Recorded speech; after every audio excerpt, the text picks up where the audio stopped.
sih awal mula aku mulai YouTube dan sampai bisa mencapai 1000 subscriber dan menuju 4000 centayang. Jadi untuk pertama kalinya aku nge-YouTube itu karena aku ikut lomba di Bandung. Lombanya itu emang bersyarat ya, kayak emang ada syaratnya, kita tuh harus upload di YouTube. Kemudian kita tuh harus mendapat beberapa viewers dari teman-teman sekitar dan subscribernya minimal ada 100 gitu. Nah pas itu karena aku emang masih belajar edit video, terus masih belajar buat konten-konten YouTube, emang nggak ada kualitasnya sama sekali. Terus emang itu benar-benar editnya ala kadarnya, kayak foto digabung-gabung kayak gitu. Kan aku nggak tahu karena aku emang belum terjun ke dunia YouTube, belum tahu gimana edit video yang bagus, terus videonya itu diedit pakai apa aja, itu aku belum tahu pas itu. Jadi aku benar-benar cuma asal di tahun 2018, aku 2018 atau 2019 aku lupa, 2018 itu aku pertama kalinya aku upload di YouTube aku, dan aku udah bikin YouTube itu dari 2014 karena ya cuma buat login aja orang gitu. Terus lama-lama di tahun 2019 akhir itu aku mulai kayak menggali informasi mengenai YouTube, kok bisa sih orang-orang bisa pakai dan dapat duit dari YouTube itu gimana. Nah aku mulai kepo-kepo di tahun 2019, tapi pas itu emang aku lagi fokus-fokusnya ke sidang skripsi, terus proses skripsi perjalanan sarjana, jadi aku emang benar-benar lagi nggak fokus ke apapun, padahal itu emang bagus ya buat konten-konten YouTube skripsi gitu kan. Tapi pas itu aku emang belum ada kepikiran, jadi aku mulai bikin YouTube itu setelah aku di tahun 2020, dan aku mulai aktif setelah aku sempro. Padahal itu sempro tuh bulan Desember, jadi sempro bulan Desember itu aku maksimalin gitu. Padahal ya videonya cuma ala kadarnya, video aku lagi sempro, terus aku rekam sendiri, terus nanti aku edit sendiri pakai suara sendiri. Jadi suara pas aku sidang itu aku karena emang bener-bener tegang banget, itu tegang banget, dan aku kayak ya Allah ini bisa jauh atau enggak. Terus aku kendala sinyal, terus posisi juga karena aku kan pelosok gitu aja, emang bener-bener kayak ya Allah ini bisa enggak. Nah ternyata di video itu alasan aku buat hapus apa ya, bukan hapus, matiin videonya itu beberapa hal ya, beberapa kendala. Salah satunya itu karena putus-putus jaringannya, terus kedua pas di komen sama dosen emang agak negatif gitu. Pokoknya kayak emang teguran buat kita buat belajar lebih detail lagi, belajar lebih giat lagi, belajar lebih mencari ilmu, sama baca-baca jurnal. Jadi aku emang sengaja aku matiin suaranya, jadi itu benar-benar aku asal upload di YouTube, yang penting aku upload gimana pas aku sidang gitu kan. Terus perjalanan aku ngasih tips dan trik ke kalian biaya hidup di Semarang itu juga aku upload, itu benar-benar asal banget, aku ngetek cuma 2 menit dan kayak hidup itu bingung mau ngomong apa. Terus semakin hari, semakin bertambahnya hari, semakin berganti bulan, aku tuh mulai bisa ngomong di depan kamera meskipun masih belajar gitu. Jadi emang belum bagus cara ngomong aku, terus kosakatanya juga masih itu aja. Terus aku emang belum kompeten kayak kalian yang udah biasa ngomong di depan kamera. Ini aku masih belajar banget gimana ya aku bisa ngomong dengan bagus, dengan baik, terus tata caranya gimana biar orang itu bisa lebih tertarik ke kita, ataupun dari orang itu terkesan oh ini videonya bagus, ini videonya bermanfaat buat orang. Nah aku masih belajar cara itu. Jadi di video kedua aku itu kalau nggak salah gimana sih cara kita biar lulus tepat waktu dan sidang on time ngerjain skripsinya, itu aku ngasih video di situ. Nanti kalian bisa tonton video aku kayak gitu. Itu benar-benar pertama kalinya setelah beberapa dari tahun 2018 aku nggak pernah aktif lagi di YouTube. Itu aku mulai upload video lagi. Aku nggak tahu itu videonya itu bakal kehitung atau enggak centayangnya, dan lain-lain itu aku nggak mikir. Yang penting aku berusaha menampilkan yang terbaik, berusaha memberikan video yang bermanfaat buat kalian. Jadi kan aku masih mencari-cari kalian itu butuh apa sih dari video aku. Aku masih menggali informasi di dalam gitu. Karena dari viewers dan jam tayangnya itu emang benar-benar naik turun gitu. Misal di video aku yang pertama itu cuma yang nonton 18 orang, 40 orang, 50 orang, 80 orang kayak gitu. Jadi emang benar-benar aku belum tahu kalian itu butuh apa dari aku gitu. Terus di video yang kedua aku masih mencari topik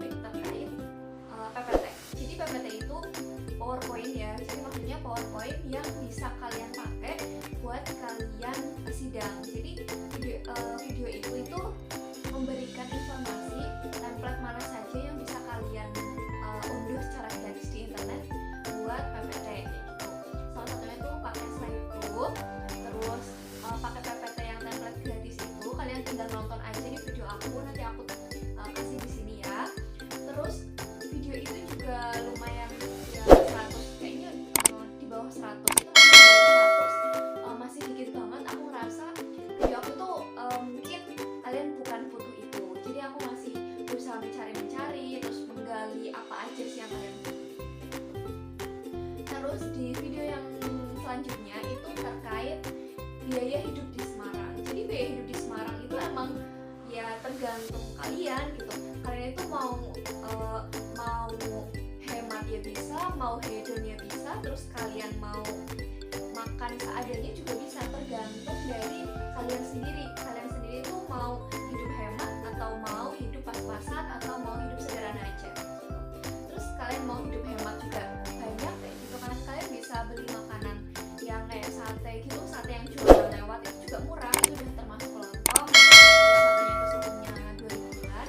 Kalian bisa pilih mau sate yang ayam atau sate daging aja atau yang kulit, kalian bisa pilih. Terus juga di belakang kosan aku itu juga ada yang jualan itu burjo, salah satunya itu burjo itu juga murah ya, termasuknya terjangkau lah ya, bagi mahasiswa itu terjangkau. Itu tergantung kalian mau hidup hedon juga bisa banget, terus mau hidup hemat, mau hidup sederhana juga bisa banget. Jadi emang benar-benar di Semarang itu sudah menyediakan apapun yang kalian butuhin. Terus menurut aku ya, kalau misal kalian mau hidup hemat di Semarang juga, kalian tinggal memilih tempat-tempat yang udah direkomendasiin dari teman-teman, misalnya burjo kayak gitu. Terus di warung Londo itu juga murah, terus di burjo itu murah, terus kayak geprek, ayam geprek itu juga murah. Itu kalian tinggal pilih, di video aku itu udah ada, kalian tinggal tonton aja videonya. Terus di video selanjutnya aku tuh masih menggali informasi terkait apa yang aku lupa, tapi pokoknya selama beberapa bulan kemarin itu tuh video sidang. Yang pertama itu kan video sempro, yang kedua itu video sidang.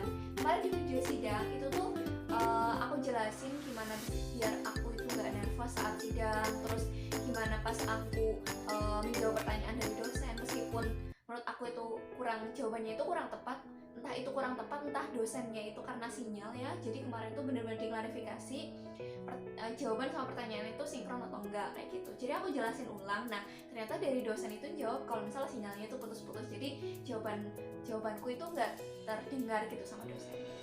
Selanjutnya di video itu tuh yang nonton lumayan banyak, kurang lebih ya nanti kalian lihat sendiri di video aku itu berapa. Terus di video selanjutnya itu selama bulan Mei, dari Mei itu benar-benar kita kan udah corona ya teman-teman. Jadi kita kan udah corona, terus aku juga posisi udah pulang di rumah, kuliah aku nggak di Semarang lagi. Aku fokusin YouTube, kuliah, sama ngejob itu kayak usahaku, tapi aku selama ini kan usahanya tuh masih campur-campur gitu kan, masih mencari informasi mengenai oke dilanjut. Jadi di beberapa video itu udah aku upload sering dari bulan Mei, April, Mei, Juni, Juli, Agustus, September, Oktober, November, Desember. Ini tuh udah 10 bulan gitu kurang lebih ya. Aku tuh udah mulai rajin upload gitu, jadi masih kurang 2 bulan lagi. Aku tuh takut karena ini belum mencapai 4.000 jam tayang, jadi aku masih berusaha mencapai 4.000 jam tayang. Jadi buat teman-teman minta tolong buat tonton semua video aku, jangan sampai di skip karena emang aku lagi butuh banget. Nah terus kemudian dari bulan Mei itu aku sering rutin banget, hampir tiap hari itu upload video mengenai dunia kesehatan. Tapi dari dunia kesehatan itu kalian itu belum tertarik di video aku, jadi emang aku masih mencari informasi lebih terkait apa yang kalian pengenin dari video aku.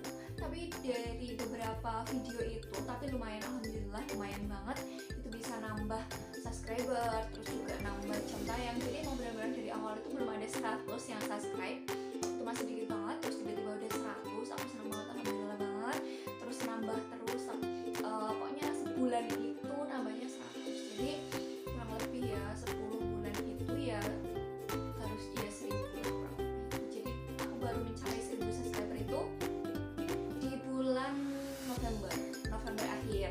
Itu itu aku baru benar-benar mencapai 1000 subscriber, dan ini aku masih kejar 4000 jam tayang. Jadi buat teman-teman, aku mohon banget jangan di skip video aku yang ini, karena ini insya Allah durasi videonya mau 1 jam, karena aku mau menceritakan awal aku bikin video nge-YouTube sampai sekarang bisa mencapai 1000 subscriber dan 4000 jam tayang. Aku juga agak malu gitu ya buat nge-share ke teman-teman di Instagram, di WhatsApp maupun di grup-grup. Aku emang malu karena aku emang nggak pintar ngomong, terus aku nggak cantik gitu. Aku merasa insecure gitu loh. Tapi abis aku nonton video yang mereka aja bisa, kenapa aku enggak gitu kan? Kan emang tipe cantik orang itu kan relatif ya. Semua orang, semua cewek itu emang cantik, tapi tergantung dia itu bisa meningkatkan skill kita, kualitas diri kita. Dia bisa cantik, tapi kalau misalnya nggak berkarya buat apa? Ya nggak. Jadi buat teman-teman yang emang ngerasa kurang di kayak fisik kita, misal kita kayak aku, emang aku hitam, terus ini efek kamera gitu, jadi emang agak putih gitu kan. Jadi kalian itu jangan insecure. Terus kalian misal kita tuh nggak bisa ngedit video, ya udah nggak apa-apa, no problem. Emang kita masih belajar kan. Nanti juga seiring berjalannya waktu, semua itu akan bisa lebih baik.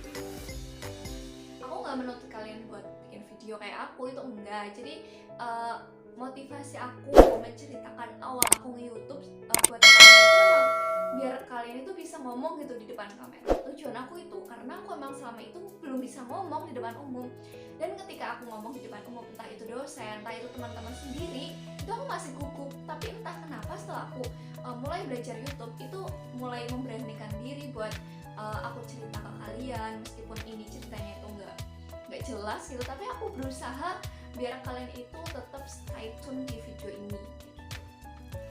Terus selanjutnya, kenapa sih aku memberanikan diri buat YouTube padahal video aku itu nggak bermanfaat gitu, video kurang lighting, terus isi kontennya itu nggak bagus kayak gitu. Kenapa aku tetap memberanikan diri? Karena tujuan aku itu ingin mengabadikan momen-momen aku gitu, momen aku pas ke lab PJJ itu. Jadi aku cerita ya, aku udah lulus dari dari bulan kemarin, bulan Juli apa ya, iya Juli kalau nggak salah. Aku tuh udah lulus sarjana. Abis itu aku itu melanjutkan ke profesi nurse. Jadi profesi nurse itu tahap selanjutnya yang harus ditempuh buat perawat. Dari sarjana itu harus menempuh profesi nurse. Kalau misal kita dari S1 langsung kerja, itu nggak bisa terjun di lapangan, nggak bisa terjun di rumah sakit maupun puskesmas, karena kita emang dibutuhkan itu harus ada sertifikat nurse kayak gitu, harus ada ijazah nurse kayak gitu. Ibaratnya kayak dokter itu kan S1 3,5 tahun, tapi dia itu harus 1,5 tahun buat koas ya kayak gitu. Jadi kita sama-sama total 5 tahun kayak gitu. Terus dokter itu kan masih tahapnya masih banyak, sedangkan kalau misal profesi nurse itu 4 tahun itu lulus, jadi 3 tahun berapa bulan gitu itu udah lulus sarjana. Habis itu kita lanjut ke profesi 1 tahun. Jadi tahun depan itu kita udah selesai, tapi kita tinggal menentukan kita itu kompeten atau enggak dengan tes kayak gitu. Tesnya itu nasional, jadi semuanya, seluruh profesi nurse itu bakal ikut UKOM buat menentukan kita itu kompeten atau enggak. Kalau misalnya kita kompeten, kita itu bisa terjun gitu, atau enggak kita bisa kerja di rumah sakit atau enggak klinik kayak gitu. Tapi kalau misalnya kita nggak kompeten, kita nggak bisa dong buat terjun di pasien. Ya gimana pasien mau sehat, mau bisa sembuh kalau misalnya kita aja nggak kompeten kayak gitu. Jadi semua tenaga medis, semua tenaga kesehatan itu emang harus dianjurkan buat UKOM. UKOM itu ujian kompetensi, dia itu kompeten atau enggak. Kalau misalnya dia kompeten, dia bisa terjun gitu, bisa kerja di rumah sakit ataupun puskesmas ataupun klinik kayak gitu. Nah dari situ, karena aku sekarang udah profesi nurse, lagi masih proses pembelajaran jarak jauh. Jadi semua skill lab yang misal kita bisa diterima, yang misal kita bisa terjun di lapangan kan, profesi nurse itu emang harus di rumah sakit ataupun puskesmas. Tapi karena ini ada corona atau covid, jadi emang semuanya itu diberlakukan untuk pembelajaran jarak jauh atau PJJ atau offline kayak gitu. Maka dari itu, dari pihak kampus juga memodifikasi pembelajaran jarak jauh ini dengan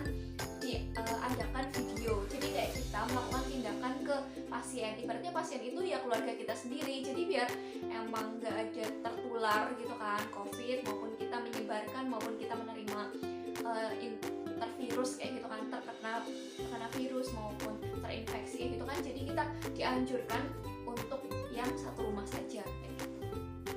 Nah kalau aku itu seringnya bikin video kalau nggak sama adikku, sama ibuku, sama bapakku, sama sepupuku kayak gitu, karena kan kita tinggalnya udah depan rumah gitu, jadi insya Allah aman. Nah itu semua video itu total setiap stase ya. Kalau stase yang pertama itu kan keperawatan dasar profesi, itu totalnya 15 video. Jadi emang benar-benar 15 video itu aku banyak banget yang aku upload, tapi nggak semua karena ada beberapa yang lightingnya jelek maupun skillku itu masih kayak gimana ya, masih belajar gitu. Entah itu kurang harusnya kan cuci tangan dulu gitu. Nah itu tuh nggak langsung aku pulang kayak gitu, meskipun itu udah di tahap akhir. Jadi emang dianjurkan itu harus runtut kayak gitu. Kalau enggak, ada video yang emang aku udah ngedit susah payah, ternyata itu lightingnya itu kurang, terus pas di convert itu kayak pecah. Jadi emang benar-benar aku skip gitu, nggak aku upload, tapi aku simpan di HP aku gitu. Insya Allah ya kapan-kapan aku upload gitu ya, meskipun nggak tahu itu ada yang nonton atau enggak, tapi aku pengen video itu bisa bermanfaat buat orang lain gitu, meskipun nanti orang bakal nonton atau enggak, tapi aku udah belajar dan berusaha buat upload kayak gitu.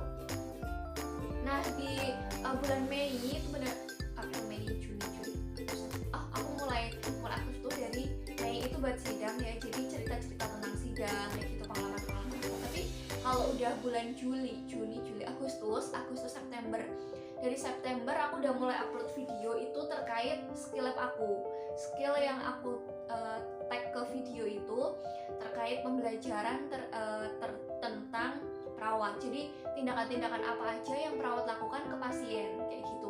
Ada distraksi, ada hal-hal lain kayak gitu.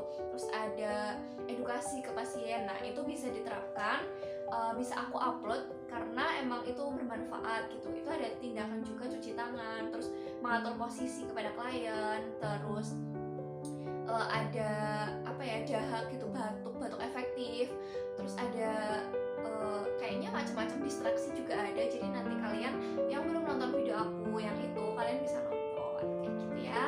Jadi aku mohon buat teman-teman, terutama perawat ya, jadi biar kita tuh bisa saling sharing. Di video aku kalian bisa cerita, oh gimana sih misal tindakanmu kurang benar, kurang baik, itu kalian bisa komen di situ. Aku itu terbuka buat siapapun, jadi insya Allah nanti buat pembelajaran aku juga, biar bisa aku lebih perbaiki lagi ke depan. Terus di video-video aku selanjutnya itu tuh ada tindakan-tindakan yang aku lakukan sama orang, kayak pasien lain ya, misal dari pasien anak maupun pasien lansia. Tapi yang lansia nggak aku upload karena lightingnya itu nggak banget, lightingnya tuh kurang banget ya, itu di dalam ruangan dan itu tuh rumah orang gitu. Aku juga pakai masker, jadi emang nggak memungkinkan buat diupload di YouTube gitu. Terus alasan aku lagi kenapa aku bisa sampai 1000 subscriber, padahal aku itu baru aktif dari, ya benar-benar aktif ya dari Agustus itu kan September itu baru mulai kayak benar-benar aku meningkatkan kualitas diri aku buat belajar ngomong di kamera. Nah di situ aku emang benar-benar kayak belajar banget gimana aku mengolah kata, terus gimana aku ngomong di depan kamera, terus pandangan aku itu harus ke layar atau ke kamera. Kalau ke layar kan aku masih kadang nggak fokus gitu, jadi aku masih ke layar aja. Jadi biar aku melihat diri aku sendiri tuh aku gimana gitu, kurangnya apa, baiknya gimana kayak gitu. Kalau aku tuh kayak gitu ya. Buat teman-teman yang udah profesional di kamera, ya udah kalian fokusnya ke kamera aja, jangan ke layar. Kalau aku kan emang tahap masih belajar, terus masih menggali apa yang perlu aku benerin kayak gitu. Jadi benar-benar ya udahlah aku belajar aja gitu. Terus apalagi sih yang bisa aku petik dari video-video yang udah aku upload gitu.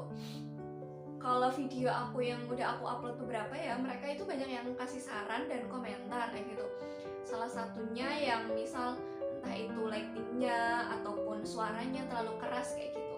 Terus ada beberapa video-video yang belum aku balesin ya, belum aku upload gitu, cara-cara apa gitu belum aku upload.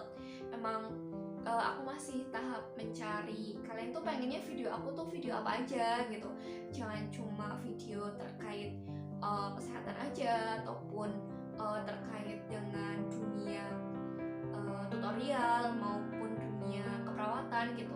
Nah, aku emang lagi menyinkronkan apa aja yang bisa aku terapin gitu. Aku masih belajar banget, masih menggali apa sih yang kalian butuhin dari dari YouTube aku gitu.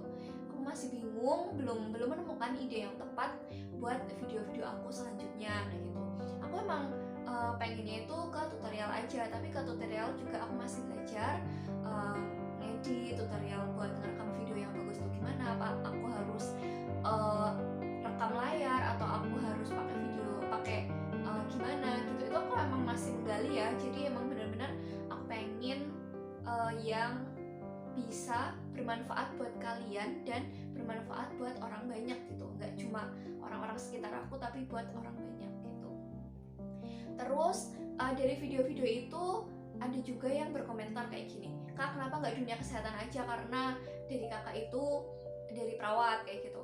Aku juga mikirnya pengen kesehatan aja guys, tapi dari yang udah aku lihat ya di video-video aku sebelumnya, kenapa kesehatan itu malah jarang gitu.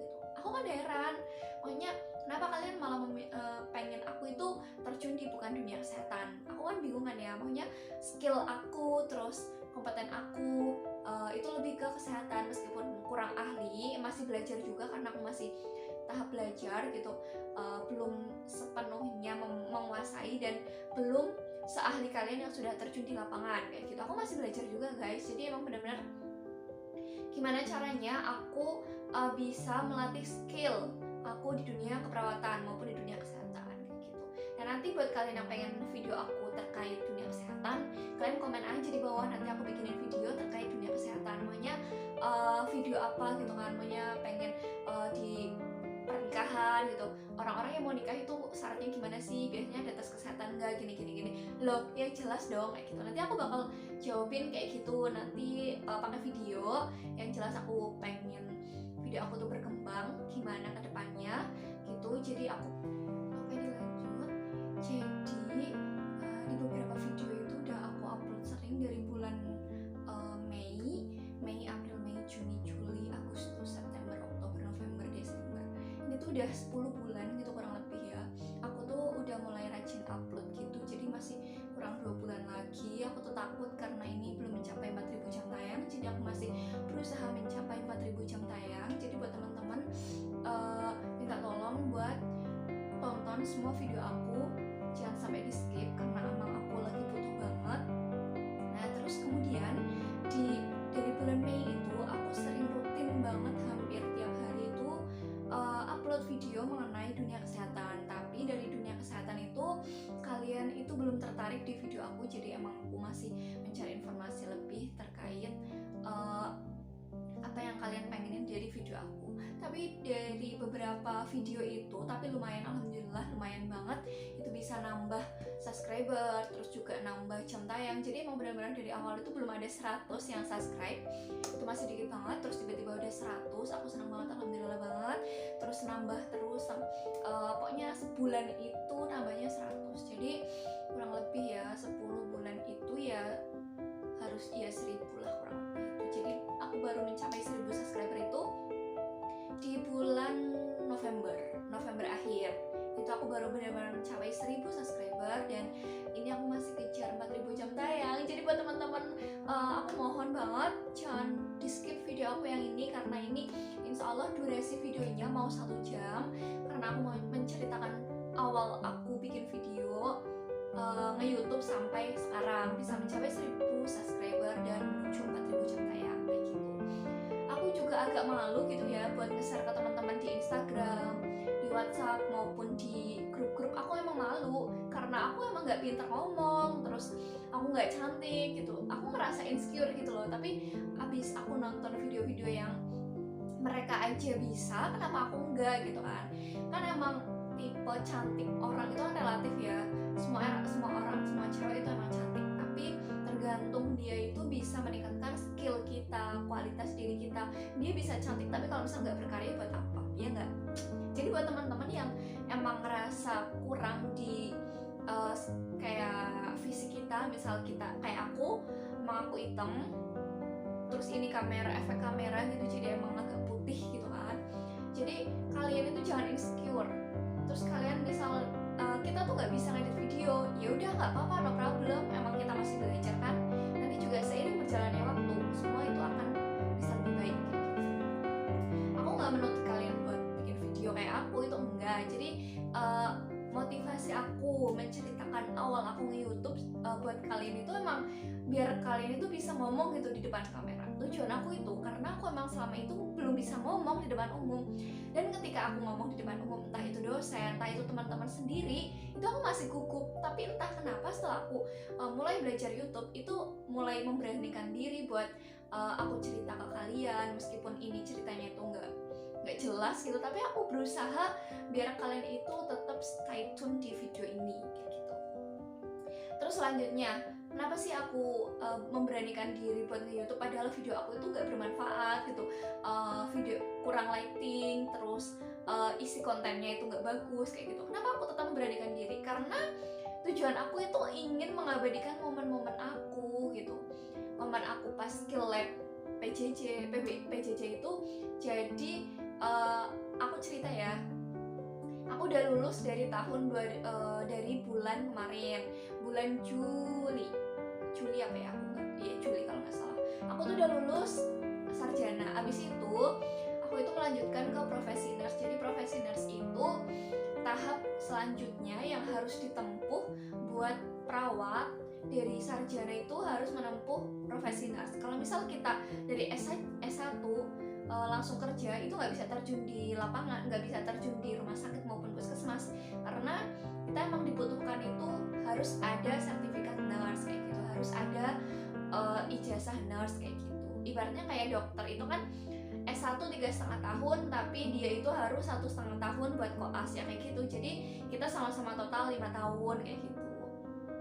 Terus dokter itu kan masih tahapnya masih banyak, sedangkan kalau misal profesi nurse itu 4 tahun itu lulus, jadi 3 tahun berapa bulan gitu itu udah lulus sarjana. Habis itu kita lanjut ke profesi 1 tahun. Jadi tahun depan itu kita udah selesai, tapi kita tinggal menentukan kita itu kompeten atau enggak dengan tes kayak gitu. Tesnya itu nasional, jadi semuanya, seluruh profesi nurse itu bakal ikut UKOM buat menentukan kita itu kompeten atau enggak. Kalau misal kita kompeten, kita itu bisa terjun gitu, atau enggak kita bisa kerja di rumah sakit atau enggak klinik kayak gitu. Tapi kalau misal kita nggak kompeten, kita nggak bisa dong buat terjun di pasien. Ya gimana pasien mau sehat, mau bisa sembuh kalau misal kita aja nggak kompeten kayak gitu. Jadi semua tenaga medis, semua tenaga kesehatan itu emang harus dianjurkan buat UKOM. UKOM itu ujian kompetensi, dia itu kompeten atau enggak. Kalau misalnya dia kompeten, dia bisa terjun gitu, bisa kerja di rumah sakit ataupun puskesmas ataupun klinik kayak gitu. Nah dari situ, karena aku sekarang udah profesi nurse, lagi punya masih proses pembelajaran jarak jauh. Jadi semua skill lab yang misal kita bisa diterima, yang misal kita bisa terjun di lapangan kan, profesi nurse itu emang harus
nggak tahu itu ada yang nonton atau enggak, tapi aku pengen video itu bisa bermanfaat buat orang lain gitu, meskipun nanti orang bakal nonton atau enggak, tapi aku udah belajar dan berusaha buat upload kayak gitu. Nah di bulan Mei itu bener April, Mei, Juni, Juli, Agustus, aku mulai aktif tuh dari Mei itu buat sidang ya, jadi cerita-cerita tentang sidang kayak gitu, pengalaman-pengalaman aku. Tapi kalau udah bulan Juli, Juni, Juli, Agustus, September, dari September aku udah mulai upload video itu terkait skill lab aku, skill yang aku tag ke video itu terkait pembelajaran tentang perawat. Jadi tindakan-tindakan apa aja yang perawat lakukan ke pasien kayak gitu, ada distraksi, ada hal-hal lain kayak gitu, terus ada edukasi ke pasien. Nah itu bisa diterapkan, bisa aku upload karena emang itu bermanfaat gitu. Itu ada tindakan juga cuci tangan, terus mengatur posisi kepada klien, terus ada apa ya, dahak gitu, batuk efektif, terus ada kayaknya macam-macam distraksi juga ada. Jadi nanti kalian yang nonton video aku yang itu kalian bisa nonton kayak gitu ya. Jadi aku mohon buat teman-teman terutama perawat ya, jadi biar kita tuh bisa saling sharing di video aku, kalian bisa cerita gimana sih misal tindakanmu kurang benar, kurang baik, itu kalian bisa komen di situ. Aku tuh terbuka buat siapapun, jadi insya Allah nanti pembelajaran aku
kalian bisa memanfaatkan Telegram itu.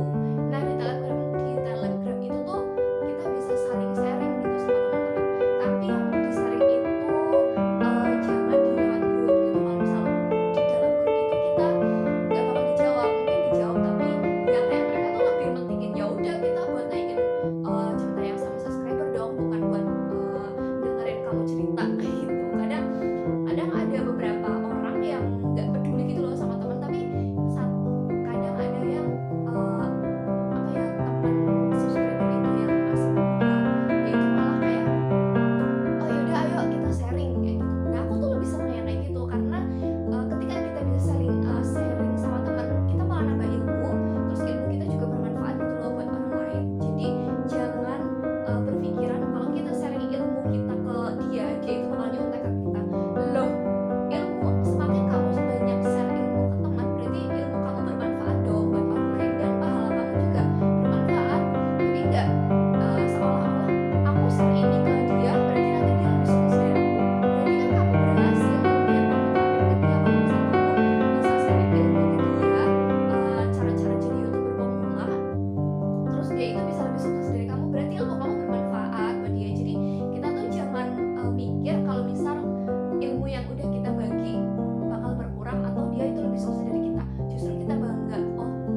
non covid, jadi kita udah dipilihin ruangan-ruangan mana saja dan tempat mana aja yang non covid atau itu daerah hijau kayak gitu. Dari Undip udah meninjau kayak gitu, jadi insya Allah semua yang praktek di ini, semua mahasiswa praktek dari Undip insya Allah aman dari covid-19 gitu. Nah terus dianjurkan juga kita buat pakai face shield gitu kan, biar tertutup. Terus kita juga dianjurkan buat pakai masker. Nah maskernya itu kemarin lupa itu maskernya N95 atau masker bedah aja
itu aja ya